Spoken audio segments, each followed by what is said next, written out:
Saya bersuka cita tentang kematian istri Yasona Lawli, Menteri Hukum dan HAM Republik Indonesia, karena itu menjadi bukti bahwasanya Tuhan berperang, gantikan saya, gantikan umatnya. Tuhan berperang, itu firman Tuhan, seperti itu ya.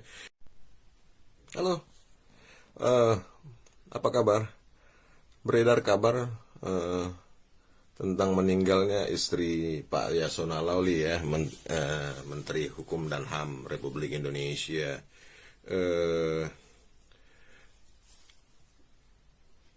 Berjuta rasa di dalam hati saya ya. Yang paling dominan adalah saya bersuka cita.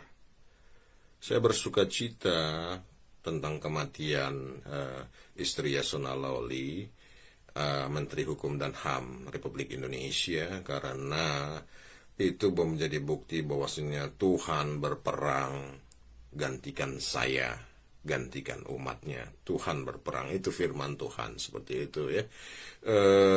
Saya ingin cerita juga tentang kenapa saya bersuka cita, karena Tuhan berperang, bangkitkan, menggantikan umatnya, yaitu anak Pak Yasona Lawli bernama Yamitema HAM Tirta Jaya Lawli telah merampasi saya ya, senilai total 1,4 miliar. Kerugian saya dan progresif naik. Itu sudah saya coba ceritakan kepada Pak Yasona Lawli. Saya coba gapai Pak Yasona Lawli ya untuk menceritakan itu, tapi utusan Pak Yasona Lawli mengatakan keluarga mereka tidak mengenal saya, seperti itu. Ada ini, saya bahkan dimaki-maki di grup-grup orang Nias ya, seperti itu. Padahal saya adalah korban, seperti itu. 1,4 miliar, dan saya perlu tegaskan, setiap bulannya saya bayar perpuluhan. Jadi selain anak Yasona Lawli merampasi saya, dia juga merampasi kerajaan sorga. Jadi kerajaan sorga yang saya kedepankan dalam kasus saya, seperti itu ya. Dan kemudian Yasona Lawli dengan sombongnya berkata, I'll get you. Aku akan menangkapmu, seperti itu. Dan itu tidak baik. Pak Yasona Lawli, Anda datang dengan kuasamu di dunia. Aku datang dengan kuasa kebenaran Elohim Abraham, Elohim Ishak, Elohim Yakub yang di dalamku. Pak Yasona Lawli, Anda sudah terlalu jauh dari Yesus. Anda sudah terlalu jauh dari firman Tuhan. Saya mendengar dulu Anda itu seorang yang kakakku suka ini ya, kebaktian ya, suka apa namanya, di rumah-rumah seperti itu ya, fellowship. Tapi setelah Anda jaya, Anda terlihat jauh dari firman Tuhan, seperti itu. Saya sarankan bertobatlah Pak Yasona Lawli. Kerajaan Tuhan sudah dekat, seperti itu ya. Lihat istrimu sudah meninggal, bertobatlah. Kuasa uangmu yang mungkin sampai triliunan sudah ya. Uangmu sudah ada triliunan mungkin. Karena omset di lapas itu berapa triliun ya per bulan ya. Ratusan miliar per bulan ya, seluruh Indonesia. Kalau dikalikan 2% aja, itu sudah berapa, seperti itu ya. Itu sudah rahasia umum lah Pak. Itu sudah rahasia umum. Kalau 10% dari 1 triliun itu 100 miliar. Seperti itu. Jadi kuasa uangmu nggak bisa menghidupkan istrimu. Ada lebih yang maha kuasa, Elohim Abraham, Elohim Ishak, Elohim Yakub, Pak Yasona Lawli. Bertobatlah. Masih ada kesempatan. Anda boleh berkata, Tuhan Yesus, ini aku datang padamu. Ya, buang cincinmu itu, Pak. Buang yang di cincinmu itu ya. Itu di bawah kaki saya itu. Yang ada di dalam cincinmu itu di bawah kaki saya oleh darah Yesus yang sudah tercurah di Calvary. Itu di bawah kaki saya. Seperti itu. ya, seperti itu. Dan kalau kita membandingkan ini, kalau perseteruan kita ini sangat sebanding dengan perseteruan Goliat dengan Raja Daud, dengan Daud maksud saya.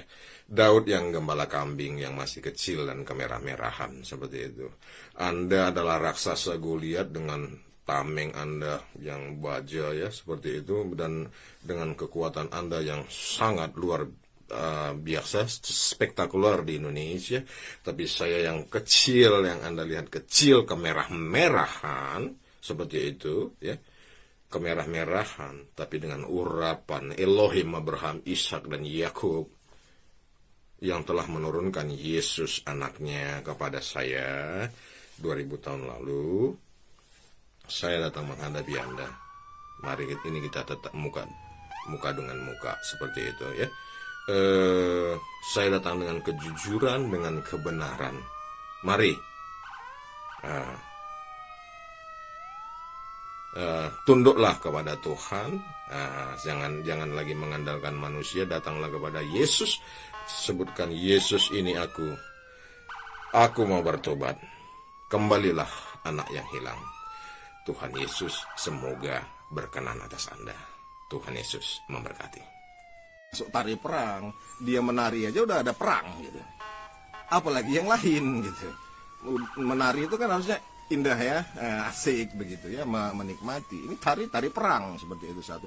Yang kedua, ibu itu menceritakan ke saya, ternyata di Nias itu ada masih berlaku hukum yang menghormati orang tua, yang memberikan kepada orang tua yang terbesar. Ketika anak laki-laki menikah, istrinya perawannya harus dikasih sama bapaknya.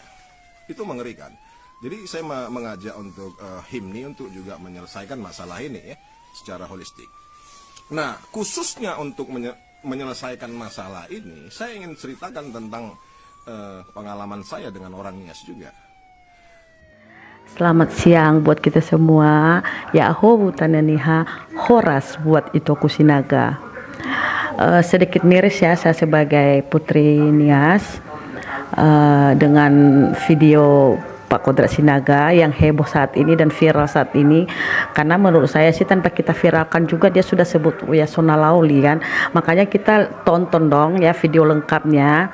Nah, kalau menurut saya kayaknya si Kodrat ini bukan nggak tahu hukum, tahu, tetapi kayaknya dia sengaja untuk memicu permasalahan, mungkin ada rasa sakit hati. Pak Kodrat, kalau memang ada unsur sakit hati, ada masalah dengan oknum orang Nias, selesaikan dong secara gentleman, bukan seperti begini, bukan menghina seluruh suku Nias, ya. Bapak salah dalam hal itu, pasti kena hukum gitu. Nah, Pak Sinaga, kalau saya seperti Pak Sinaga juga menghujat, gimana menurut Bapak? Coba kalau andai saya bilang kepada Pak Sinaga, mohon maaf dulu buat itu aku, ya, Maria Sinaga makan orang, ingat gak sejarah sejak pikir? Kan pasti sakit hati kan, tetapi kan kita paham bahwa itu oknum, bukan semua marga Sinaga seperti begitu, ya. Tolong Pak Kodrat Sinaga, ya, tolong itu difahami, jangan secara menyeluruh Nias itu kamu cantumkan seperti begitu. Lagian begini, istri dari Pak Yasona Lauli itu kan orang Batak, tanya ke dia dong, betul nggak kejadian seperti begitu? Dan kayaknya kamu termasuk lainnya Pak Yasona Lauli, ya. Dawa kejadian nononiha la ona madaya Yasona Lauli Kodrat Sinaga daa, ya. Jadi bukan tidak tahu, ya, tahu dia, tetapi dia memicu masalah. Nah, dalam hal itu ya ita ononiha tahono ge ita tafagi lua-lua, ya. Pasti Pak Yasona Lauli udah tahu, dia udah tersentuh apapun ceritanya, tanpa kita viralkan juga Pak Yasona Lauli udah tahu, ya. Jadi Pak Sinaga tolong dimengerti, ya. Jangan kita yang mengerti hukum, yang punya wawasan luas, tapi alhasilnya penilaian saya dengan Pak Sinaga ini picit. Kamu jangan sangkutkan seluruh masyarakat Nias, ya, karena itu tidak benar, ya, itu tidak benar, bisa dibuktikan. Karena saya juga, suami saya Batak, dan istri adik saya sendiri, itok saya sendiri Batak, ada nggak seperti begitu? Jadi Pak Kodrat Sinaga, jangan karena sakit hati lebay kamu bisa ngomong seperti begitu, ya. Selesaikan dong sama Pak Yasona. Kalau Anda sakit hati, ada kerugian Anda, selesaikan dengan beliau, ya. Jangan menghina secara menyeluruh suku Nias. Kami juga punya hati kok, punya perasaan, ya. Dan kami juga orang Nias itu kayaknya santun kok, ya, santun kok, tidak sembarang menghujat orang, ya. Jadi tolong Pak Kontrak Sinaga saling menghargai dan semoga hukum secepat mungkin bicara atas Anda. Oke?